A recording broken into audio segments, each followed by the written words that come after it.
Hello everyone, my name is Putty and welcome back for another edition of Mid-Atlantic Wrestling. This is Fan Festival 2021. We are here for the June show, another episode of the greatest damn territorial wrestling on the planet today. We have had a few changes of plans. George Wolfe is away this afternoon with some personal family issues that he's having to deal with, therefore the main event of the evening has been changed.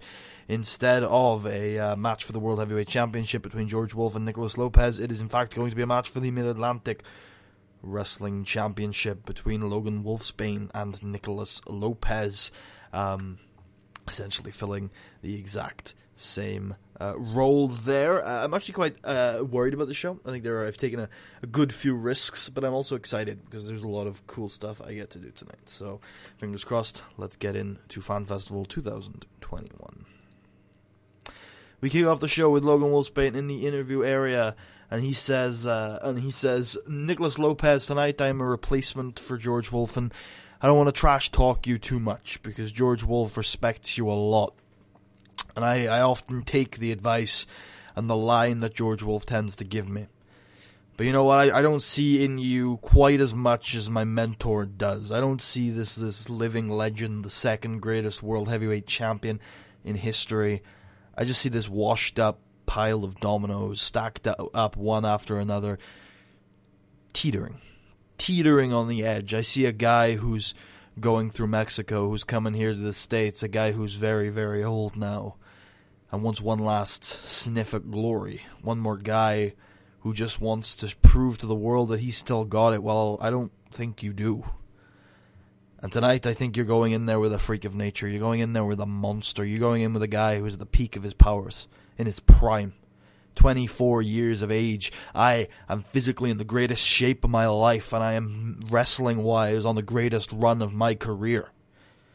And you're just a feeble, crumbling old man, and I think that you want to build yourself up as this legend. You want to build yourself up as this icon, this legacy. That legacy isn't going to survive contact with Logan Wolfsbaine. And I'm afraid I've got to recommend that you step down, because you don't want your legacy to die. We start the evening's festivities with a good match decent match between Cameron Jones and Davis Wade Newton. Cameron Jones trying to bring that momentum style professional wrestling, trying to hit the ropes, get the pace up, use his physical abilities to really bulldoze over Davis Wade Newton, but Davis Wade Newton's just too fast and too good for Cameron Jones to bulldoze over, and in fact he does hit those drop toe holds, those big drop kicks that change the pace of a match very, very quickly. And indeed, he starts to control the match. He starts to control Cameron Jones, wrestling a Davis Wade Newton style of professional wrestling match. A lot of fast-paced, indie-rific maneuvers, big Falcon's arrows and tope con heroes mixed in with some fluid technical wrestling to work down Cameron Jones and get him into a position for that deadly STF, picking up the submission victory after about 10 minutes. Davis Wade Newton, the triple threat, on a very good run here in Mid-Atlantic Wrestling, and a big victory over one half of the former World Tag Team Champions, former 3-time Mid-Atlantic Wrestling Tag Team Champions. A big victory here for the triple threat Canadian sensation, Davis Wade Newton.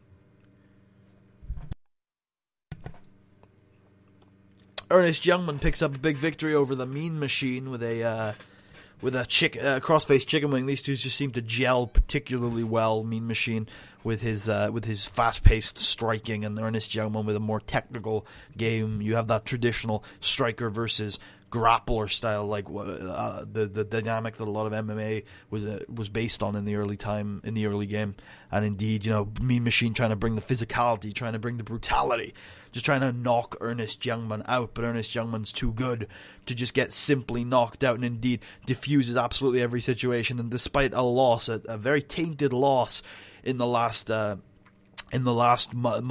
episode, of course, Ernest Youngman immediately back on the warpath, immediately back with a huge victory over the hot young prospect that is the Mean Machine. And despite all the aggression and all the physicality that the Mean Machine brings, Ernest Youngman is able to diffuse all that situation, and with a smile and a wink lock in the variety of technical holds that you can expect from the master, the Wrestling Machine, the greatest there's ever been. The assassin of the squared circle, as he works over every single one of the Mean Machine's legs Every single one of the Mean Machine's arms manages to torque back on that head and really punish the Mean Machine, and in the end lock in the deadliest submission maneuver in the territories today, the crossface checkerway, and pick up the victory in 11 minutes and 48 seconds. Good stuff from these two.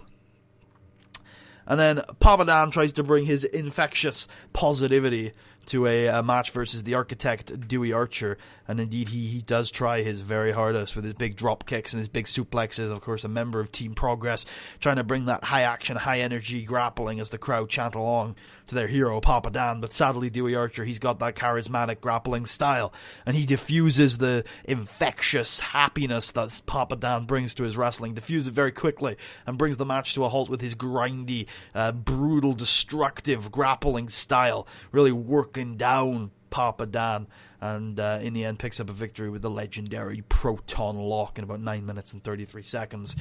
Dewey Archer, impressive here tonight. And Froshore is in the interview area, and he says, you know, I've talked a lot about why I fight over the years. I've talked a lot about how I go from paycheck to paycheck, and all I want in this business is to give my wife and kids the life that they deserve. Well, Logan Wolfsbaine, in December you put hard times upon Froshore and his family. You put hard times upon everything that I've worked towards. You put me out of action for a very long time, bro.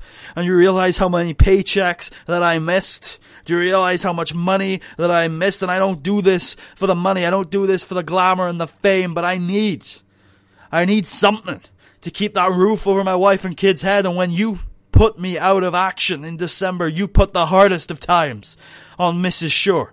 You put the hardest of times on little baby Shore. And I tell you what, I am going to punish you for every single missed paycheck, for every single missed rent payment that you got me over the last couple of months, but I am back. And I tell you what, it is going to be revenge for those hard times, boy. It is going to be revenge, bro. And I tell you what, I look at Team Progress, I look at you, Logan Wolfsbaine, and I see nothing but a crumbled pedestal. You see, you put George Wolfe up on this giant pedestal and you go around cheating to win. You go around beating up old men like you will tonight. You put George Wolfe up on this pedestal and you take so much from him.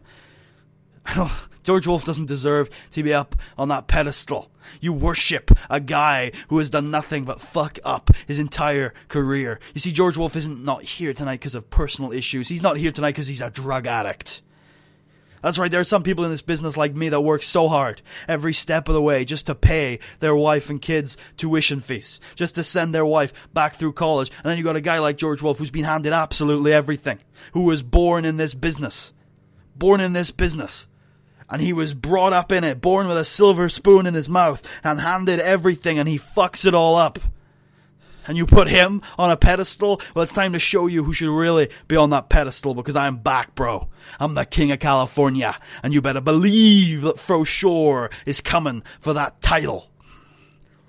Froshore fired up and back. Can he come back with a victory against Kamikaze? Yes, he can. And debuting his new submission maneuver. Good stuff as Kamikaze throws his body, uses his body as a weapon. His devil-may-care attitude that we have come to know from the Canadian Kamikaze, who is able to just use a variety of brutal and vicious high-risk maneuvers. He doesn't care if he gets a concussion, he doesn't care if he breaks a leg, as long as it results in a victory, but that comes with a modicum of risk, and Froshore, with his charismatic Californian brawling, is able to really strike at the weaknesses of Kamikaze. Every single missed moonsault results in a nasty kick to the windpipe, a nasty winding of Kamikaze's abilities, and as Fro brutally and brawlily slows down Kamikaze with kicks to the leg, with little nasty chops to the windpipe of Kamikaze, slowing down the high-flying sensation, and in the end locks in the Coastal Zone Californian clutch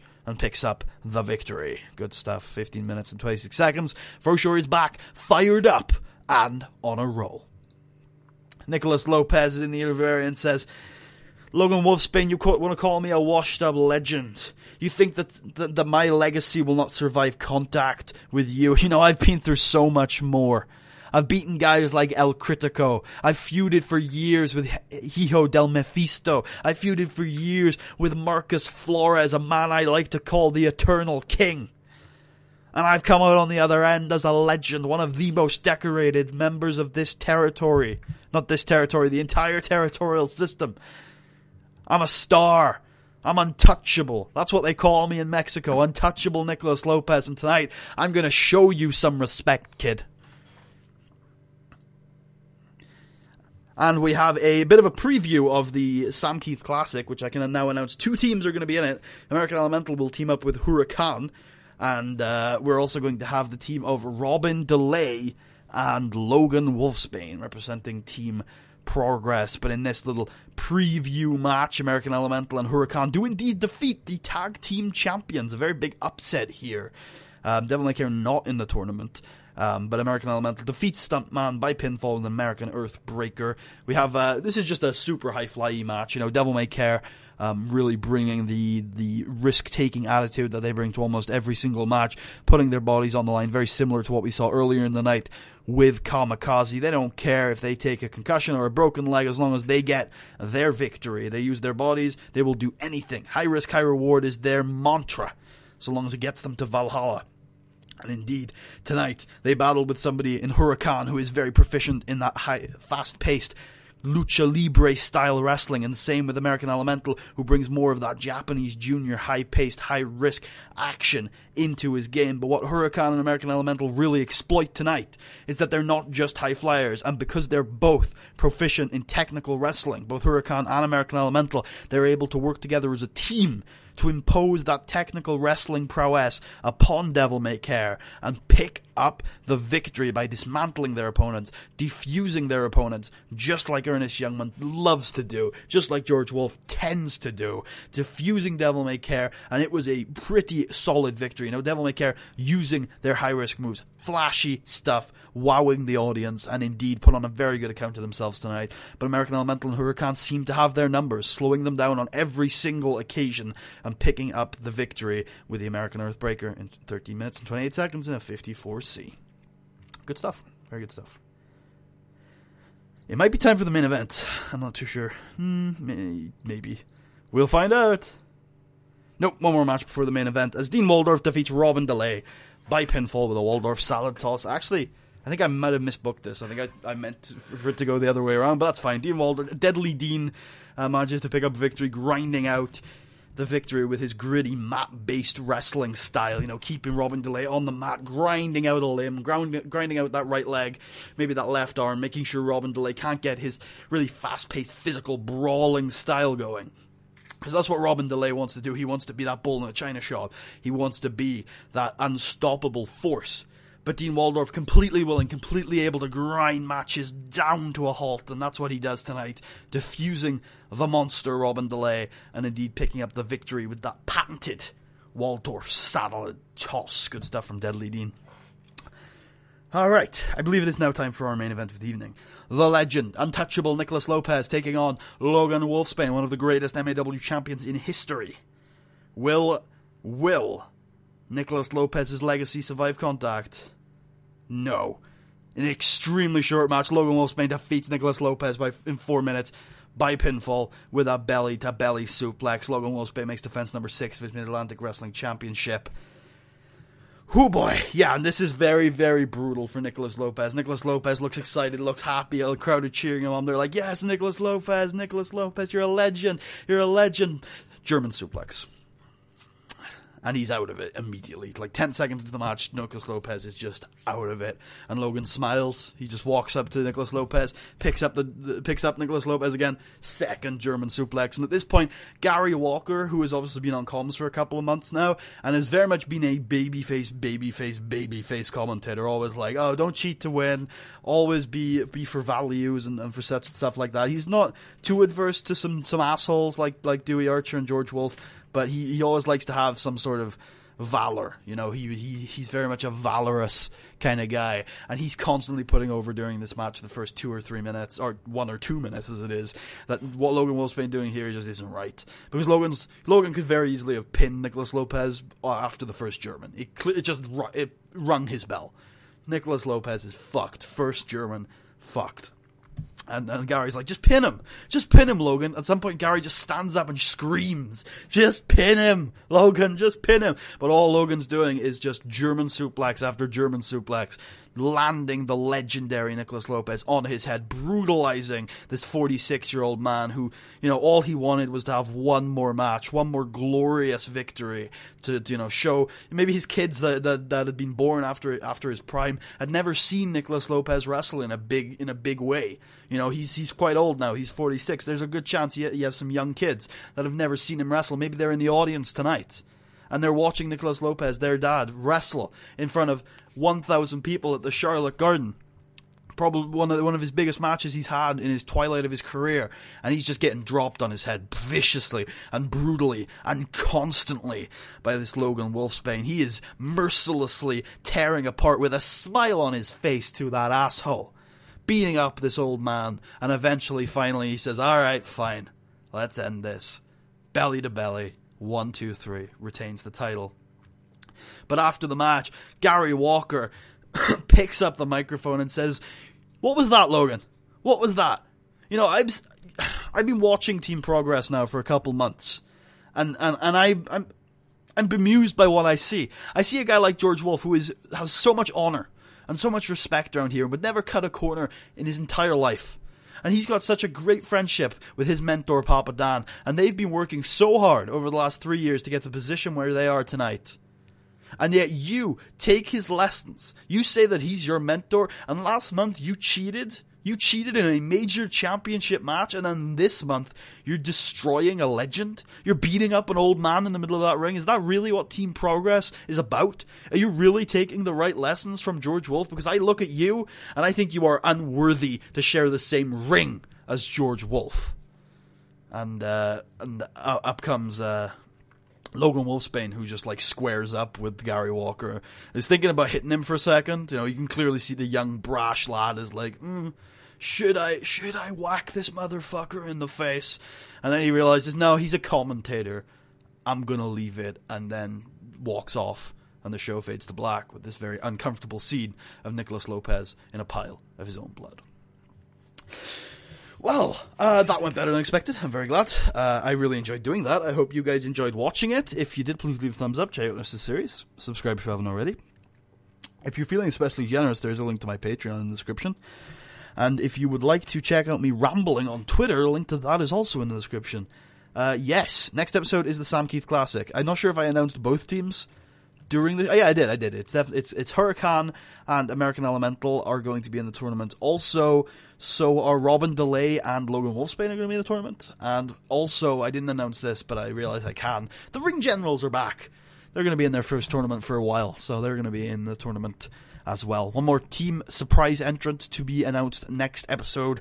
Anyway, I hope you guys will join me then. Let me know what you think about Logan Wolfsbaine, who continues to add some really big names to his list now. He has beaten, for that championship, he has beaten Island Boy Apollo, El Mitico Jr., American Elemental, Fro Shore, Nicolas Lopez. I think that's the full list, but I think there might be one more as well. He's beaten I might not have said Ernest Youngman, but he's beaten him too. A cornucopia of MAW's greatest names have fallen at the feet of Logan Wolfsbaine. Who can dethrone the man himself? Of course, he didn't really beat Ernest Youngman in a fair manner.